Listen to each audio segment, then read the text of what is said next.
Hey everybody, this is Josh Cook, aka Seizures Palace, and today we're about to be doing Song of Week number 51.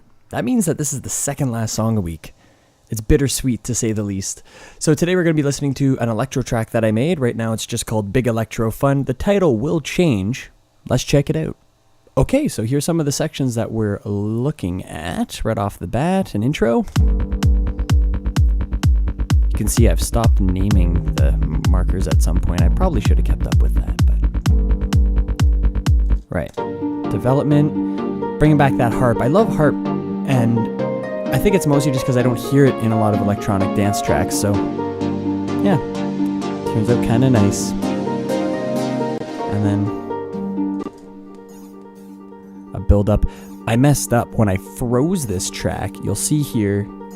it kind of goes down in volume and then it slowly swells up. I didn't mean to freeze and flatten the automation, and I recommend you don't do that. Normally cut out the effects, flatten it, paste the effects onto the audio, because I wanted to be able to manipulate that a bit more, and I still can, but it's more constrained when you do it this way. So here we go, drop kicking in. Also, I realized I need to reset my mic levels.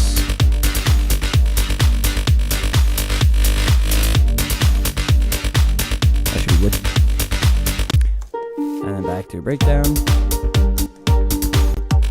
Right. And it just keeps going like this. Why? Because it's meant to be kind of hypnotic. It's not meant to be electro house where things are constantly changing, really big, high energy, that sort of almost dubstep-like aggression. It's just meant to be more progressive, more, I want to say, put you in a trance, but it's not trance music, so it's kind of like trance-y in a way. And just sort of more classic electro with the electro bass, this guy here, for example. And that's something a little bit different. That's from Serum, but you can see pretty classic electro bass, with a little bit of a pitch bend, but with a gate. Now, I didn't EQ exactly as like a lot of guys do. Like, I know Deadmau5 is normally around the 2K mark for his mid-high boost, whatever you want to call it, and sometimes around like this 8 mark. I'm not pigeonholing him. I'm not saying he always mixes like that. I've just seen, for example, in his masterclass video, I think it was that one. It was one of his videos where he really quickly gave a couple boosts there. It's hilarious watching Deadmau5 produce because he makes it look so easy. He'll put a ping pong delay not through a send. He'll just put it right on a track, or sometimes reverbs and delays. Most of his compressor settings have the attack at 50, no, the release at 50, the attack at 2 milliseconds. These are like the stock settings, right? So he's just literally turning up the ratio, setting the threshold, and leaving it. So just goes to show, don't overthink things. I'm starting to get to that stage, but I feel like you need to explore everything as deep as it can possibly go. Learn from your mistakes, learn all the mistakes, and then from there, figure out how to optimize and be more efficient with your time. So we even have a little thing here that's kind of cool. I called it Deadmau5 Ref because I had a drum loop at one point. I think it was a Noise Factory loop, and I was using that as a reference against my drums. They were really punchy, and mine were kind of more flat sounding, so I found a compromise in between. So this should be called maybe Glitch. Probably make it more of a yellow because it almost sort of serves a effect / percussion sort of vibe. What this is on a lot of, I don't know which one it is, but on a lot of synths where I'm using trash, there it is, it's that synth. So when I hit a note, it has that weird crackle after, and that comes from trash too, and I use that. It's kind of annoying. I used to afterwards automate the mutes, or the solo buttons, not the solo buttons, sorry, but the speaker buttons, whatever you want to call it. But now I've been kind of using it. So what I do is I create a new track. I set it to resampling. I solo the thing that I want to be recording. And I do one of these. You want to make sure you arm the track that's ready to be recorded onto.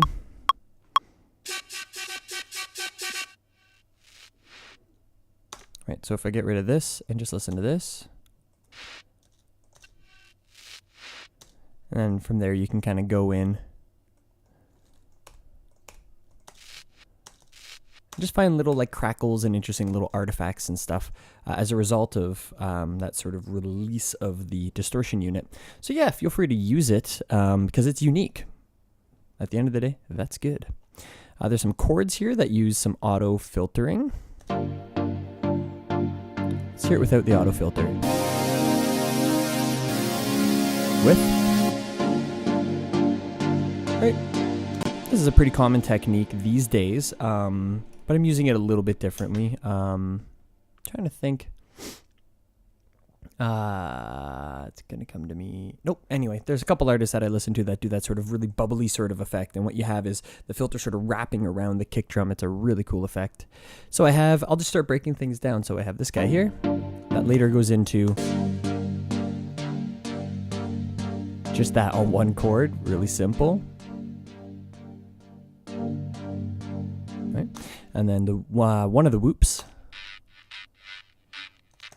starts off filtered, then it opens up. Here's the other whoop. And together. That's the one part that I feel still needs to be mixed in a little bit. I'm not doing much mixing today. I'm just kind of showing the track. Most of the mixing's done. There's even a bit of light mastering on it, just an EQ and a limiter, and it's sitting close to where I want it to be. This isn't a Seizures Palace official release. If it is, I'll go back, mix it, and master it a little bit better. But these weekly releases, it's a little bit more about quantity than it is about quality, but at the same time, quality is obviously still important. There's just time constraints. At some point, the song has to be done, and I can't just go back and keep editing like I notoriously do. It's not necessarily a great thing, but yay, Type A personalities. All right, so here's the harp by itself. And later, there's always that interesting, really creepy sound there. What is that? Almost doesn't matter where I play it from. It's there a lot. Anyway, that was Contact. I froze and flattened it. Whatever. I already showed you some of the bass part. The gate is what gives it that choppy sound. So it's filtered here. Even more here, it sounds like. And then it's open. Sounds nice by itself. Now this kind of like takes away some of the aggression of the sound, aggressiveness, if you would. So I'd almost want to play around a bit with the attack.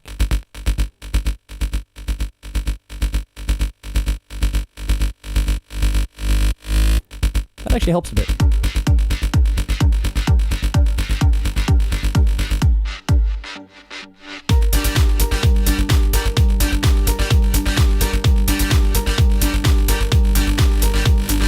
Yeah, I'm realizing that around 1.5 it's actually a bit nicer. At 3 it kind of has a subtle little swell in, and it's not giving the it's that sort of idea.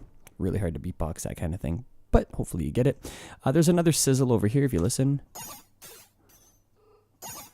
Very odd. That was Driver. Native Instruments Driver, which is another distortion unit. And I think this was the same sort of idea. The release of the artifacts gave some interesting stuff. At one point, I don't know if I kept it, but no, I didn't actually. I had this reversed. I think this is actually the reversed signal. I think originally, maybe I'm wrong. No, that's the reverse signal. And I tried that for a bit. That didn't quite work like I wanted it to, but anyway. So that's, instead of Trash's sort of release of the distortion, that was from Driver. And the top of our drums, you'll hear, I always mention this, but I have the little DBS Funky, which comes in Ableton 9, and I layer that on my kick every single track pretty much now. It just gives a nice little disco feel, and I always love the sound of a real beater hitting a bass drum. I find in a lot of electro and stuff, it's like all these little synth bleeps and stuff to give that high-end click, and I like some authenticity there, so I blend that with something a bit more classic electro, and then you get, whoop, hold on. Oh, we hit a part of the song just at that moment that doesn't have it. Here we go.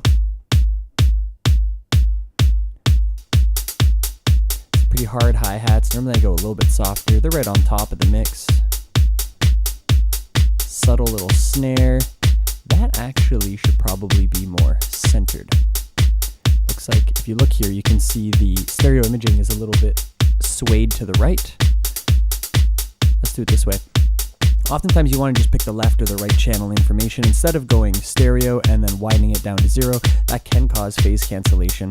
So listen to the left by itself and the right.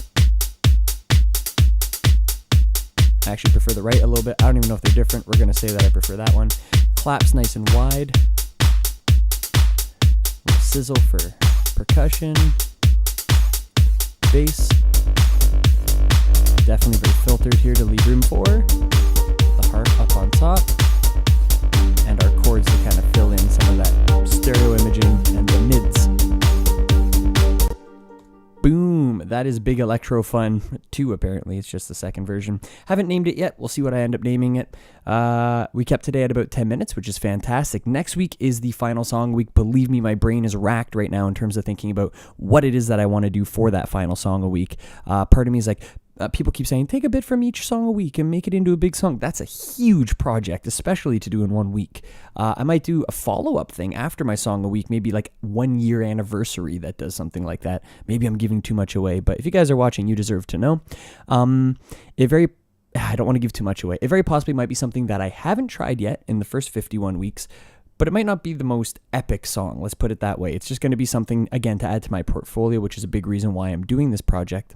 I think I've told you guys everything I wanted to about this song. If you're curious about the mastering, I can quickly show you. There's a bit of EQ, so a bit of presence boost, high-end shelf, a bit of a sweep out of the mids that weren't as necessary. I normally look around 500, but just under 400 in this case was where it was. Hold Alt, by the way, and you get this cool little bandpass filter. Or notch? No, bandpass. There was just a little bit of a build-up around here. Swept out everything below 30 hertz and gave a little bit of a low shelf boost. And lately I've been using the limiter instead of the maximizer. I don't know what it is about the limiter, but it seems, I think it doesn't tell you the same information that the maximizer does, but if you look, it looks like I'm barely peaking here. If you look at my master, if I set this back to 0, this is going to increase in volume, so turn down your speakers. Are they turned down? Okay, check this out. Look, I'm at like, when that bass comes up, it's at like -2 decibels, -3 decibels. That's huge. And it's barely peaking over here, and my ceiling's quite low too. So anyway, good news, and it warms up the sound, gives it that analog sort of sound. I'm going to go back and forth between the limiter and the maximizer to see which one it is that I like more. And just to be clear, if I was to go over here, the difference is the vintage limiter and then the Ozone 7 maximizer. Those are the two that are worth trying out. And if you go with the maximizer, go with the IRC 3 or 4 or whatever. I think 4 is the best one, modern setting. Anyway, we're done for today. I will see you next week. This is bittersweet. This is sad. Next week is the final week. But I have to admit, writing a song a week has not been difficult. I could write 5 songs a week if I had to. The hard part is this: the videos, the uploading, the linking between videos, posting it on Reddit, posting it twice on Facebook. If you go to do something like this, I highly recommend that you do a couple trial runs first to really set up everything off the start. I found out after about every 10 videos or so, I would have to subtly change ways in which things were routed. Even in this video, all yesterday for 3 hours, I set up everything from my old sound card up to my new sound card. And what happened is I was about to teach a student over Skype, and I had to change some things so they could hear what's happening, not only through the mic, but also on Ableton. And then that kind of messed things up a bit. So that was like 3 hours spent troubleshooting back-end communication between programs, get all that stuff set off the start, get all the stress out of the way, then have some fun with it. And if you have someone that enjoys uploading videos and that kind of stuff, I'd say pay them $100 and have them do it for all 52 weeks if that's what you're going to do. I like to focus more on the music making, but this has been a learning experience for me, which is why I did it at the end of the day. Anyway, we're all done for today. I will see you next week, the final week. Peace.